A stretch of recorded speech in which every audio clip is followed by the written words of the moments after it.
What's up, you beautiful people? I'm your host, Danger Dave, and welcome back to Batman Arkham Asylum. So we have our second Scarecrow encounter here, ladies and gentlemen, and this is going to be going into the origins of Bruce Wayne and how he became Batman, a story that's literally been told 1,000 times, or more by this point. So I thought I'd take this opportunity to talk about some of the origins that people may not know or aren't really talked about all that much. So the first story I'm going to talk about is The Untold Legends of the Batman from July 1980. And this is a pre-crisis story, if I'm correct. If I'm not, please let me know in the comments below, because all the post and pre-crisis stuff gets mixed up in my head, and it's hard to get straight sometimes. But anyway, this is a 3-part series, but I'm only going to be talking about Bruce's origins. So, as the Waynes walk home through Park Row from a movie, they are mugged by Joe Chill. Chill tries to take Martha's necklace, but Thomas shouts, "Don't you dare lay a hand on my wife!" Thomas grabs Chill, but Chill shoots him point blank. Martha screams for help, screams for the police, but is also shot by Chill. Bruce looks up at Chill and begins to shout, "They're dead! You killed them! You killed my mother and father! You! And Chill just looks at Bruce and says, "Hey, stop looking at me like that, kid. Stop looking at me." So Chill flees the scene, and Bruce is comforted by Leslie Tompkins. Afterwards, Bruce is in the care of his Uncle Philip, but Philip does have to travel some, so he's left in the care of Miss Chilton, Philip's housekeeper. Now, if that name sounds familiar to you guys, it's revealed in this book that Miss Chilton is the mother of Joe Chill, his full name being Joseph Chilton. And Alfred knows this, but doesn't tell Bruce because, in his own words, Miss Chilton caring for Bruce in his time of need more than makes amends for what Chill did to Bruce. Then, at his parents' gravesite, Bruce makes the vow to war on all criminals. I swear it. Bruce starts training his body and his mind for his war on crime. A year later, Bruce sees a headline about a detective named Harvey Harris, who Bruce says is the best detective of them all. He wants to learn from him to be a great detective, but can't let him know who he is. So Bruce dons a red tunic and a yellow cape and a domino mask. Yes, ladies and gentlemen, Batman was Robin before he was Batman. So Bruce goes to see Harvey as he leaves police HQ, but notices the guy Harvey is tailing is waiting in ambush for him. So Bruce pushes this giant bell statue for a clothing store on top of the goon. After the police take the guy away, Harvey thanks him for saving his life and asks Bruce what his name is. Bruce says, "Well, I can't tell you my name, sir, but there is something you can do for me. Teach me to be a great detective like you. I want to be your pupil." And Harvey agrees and mentions that Bruce looks as brilliant as Robin Redbreast in his costume, and he will call him Robin. So Harvey teaches Bruce all about boxing and all about being a great detective, but Harvey does eventually pass away, and Bruce continues to build his body to physical perfection. And at age 18, he goes to college, majoring in criminology and minoring in psychology to know the human mind and psyche. And now Bruce eventually, he does want to be a police officer, but in his law class, he learns that police officers are too chained by the laws that they're sworn to protect. And that's not for him. That's not justice. So as he's brooding in his study, he says that, there has to be another way. And throughout history, there has been great men that have made themselves more. And that's the key, to make himself more than a man. Make himself a symbol.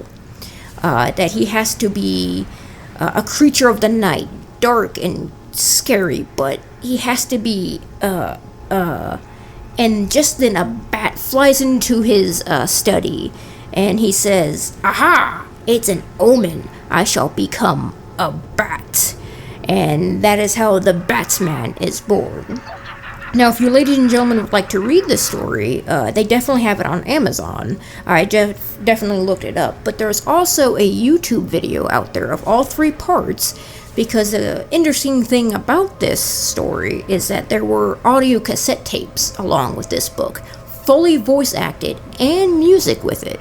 So I highly recommend you guys go check that out and give it a look. Now, the next story that I'm going to be talking about is Detective Comics number 574 in 1987 of May 6th. This is a post-crisis, I believe. And in this story, in the previous story, the Mad Hatter has injured Robin, and Batman takes him to Leslie Tompkins' health clinic and asks her to help him. And she asks what happened, and Batman mentions it was the Mad Hatter.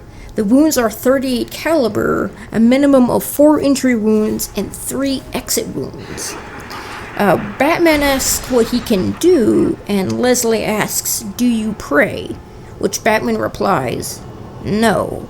And she says, "Well, you might want to start." So in the waiting room, Bruce begins reminiscing about the day his parents were killed. So his parents and Bruce were coming home from a movie, and Martha asks Bruce, "Did you like the movie?" And Thomas mentions, "I hope he did. He made us sit through it twice." So just then, a shadowy figure asks Thomas if he has a match. And Thomas says, "No, sorry, I don't smoke." Mugger then pulls out a gun and says, "This is a stick-up. Hand over your wallet." And Thomas is like, okay, just calm down, don't. And Bruce is asking his mom what is happening. And she tells him to hush, just be very quiet. And Chill then says, "I like the necklace, lady. I think I'll take it." And Thomas shouts, "Keep your hands off of her." Just then, 2 shots ring out. Bang, bang. And Martha yells, "Thomas!" And Joe Chill says, "Shut up. Just shut up." And another shot rings out. And so Joe Chill then points the gun at Bruce, but Bruce begins screaming, "They're dead. They're dead."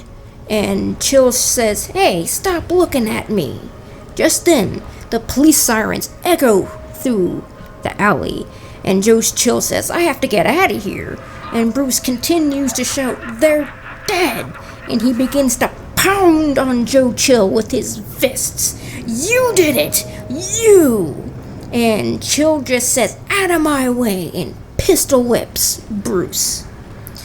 Chill then flees the scene and tosses his gun as it bounces into the bushes. Now, when the police arrive, one officer is like, geez, there's no sense in calling the ambulance. Just get him ready for the meat wagon." And his other officer just elbows him in the shoulder and says, "Hey, cut that out, will ya?" And the guy driving the morgue van tells his assistants to hurry up, we ain't got all night. Leslie Tompkins then comforts Bruce. And then,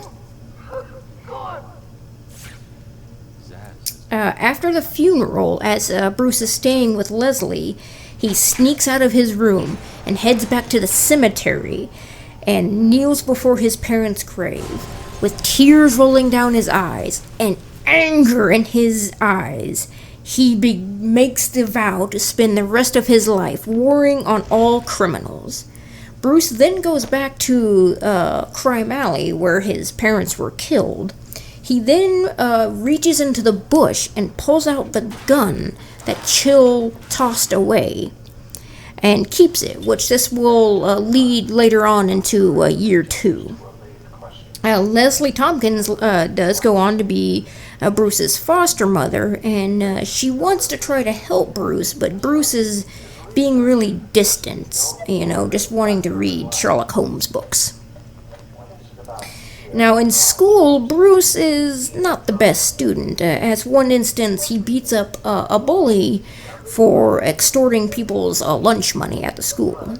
And things didn't get better at college either, because Bruce wanted knowledge, but he also wanted solitude. So he shows up to college and just is really just a rich snob. He dresses in really expensive clothing, and he just has this air of superiority about him. So much so that nobody really wants to hang out with him, and he has to pay people just to hang out with him. Now, during classes, Bruce acts really uninterested and bored. He yawns a lot, or he just doesn't show up at all. But Bruce continues to study in his own time. However, whenever he found a problem he didn't know the answer to, he would dress up as this visiting student with glasses and this curly hair and checkered shirt and ask all the questions. And so much so that the professors loved him. They wanted to give him a scholarship. And when that wasn't enough for Bruce, when he found something the professors deemed too advanced, he would break into the school and take photos of the knowledge he wants. And this was a learning opportunity for Bruce, as, he wanted to learn, stealth skills. Now, there were professors he wanted to question in person, and so he would raise his hand, but then he would catch himself and be like, oh, never mind, and he would just, fake a yawn. And the professors just hated Bruce. They wanted to expel him, but Bruce would just pull out his checkbook and go to the building committee and just say, hey, what do you need? Do you need a new library? I can write that check for you, ladies and gentlemen. So from here, the story continues as normal. Bruce leaves Gotham to study abroad, to get all the skills he needs to be Batman, and then the book Year One takes place. So, and like I said, if you wanted to read that book, I'm sure you can also find that book on Amazon. But right now, ladies and gentlemen, we're going after Zsasz, because Joker is trying to extract information out of her. The formula is what he wants, and Zsasz is going to get it for him. So what you have to do right now is, it's pretty easy. You just gotta walk up here and cling to this corner and get your batarang ready. And wait till Zsasz exposes himself. Right there should be good. And there you go. Easy as pie. You monster! You evil, evil, evil monster! He's not going anywhere. You can stop now. Sorry. I'm so sorry. I saw Bane. I know. Joker threatened me. I wanted to stop the experiment. I tried to give him his money back. Joker doesn't take no for an answer. He wants an army, a horrible, twisted force to destroy Gotham, but he couldn't do it without the formula. I hid it, but... So now he has Venom and your formula. God, he has gallons of the stuff. There's a lab, hidden in the gardens. It's locked off, but the security key codes for the entire island are in the warden's safe. What else is Joker planning? How should I know? You think anything he says makes sense? You think he's insane. Oh my God! Get out of the way!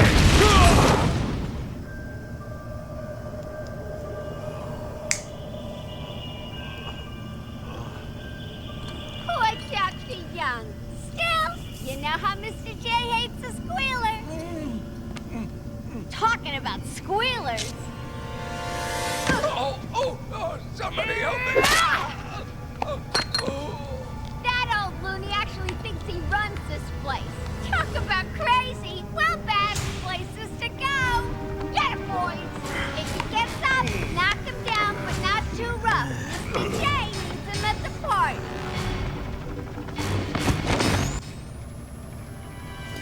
Alright, ladies and gentlemen, so as I was talking, I did talk over the stun baton bit.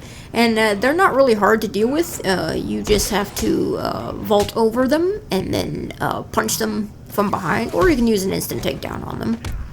But right here, not doing too good at the combat right now. I'm kind of not really getting my stuff mixed up, but I'm just trying for stuff, and it just didn't pay off, as you saw there. I was trying to use a back claw, and I hit the stairs. But it's fine. We're going to go ahead and take care of these guys out. Boom! And his head hit the bucket. As long as he didn't kick the bucket, we're not that kind of Batman. Oracle, Dr. Young is dead. Have you figured out a way past these security gates? Before she died, she told me there's a production plant hidden somewhere in the gardens. The Wayne Tech security protocols seem to be hack-proof. Lucius did a good job. It's a two-part biometric sequence, apparently generated by the Warden, using a code sequencer. And destroyed by Joker in the safe explosion. Harley Quinn has the Warden, and he's the only chance we have to get past these gates. Okay, good luck. Alright, ladies and gentlemen, so this episode was post-commentary. I just did that so it's easier for me to focus. I can't multitask very well, so it's easier for me to play the game and then talk about it. But thank you all for watching, ladies and gentlemen. I'm going to call it a part right here. If you like this episode, be sure to chuck a batarang at that like and subscribe button, and I'll see you next episode. Thank you all for watching. You guys have a fantastic day.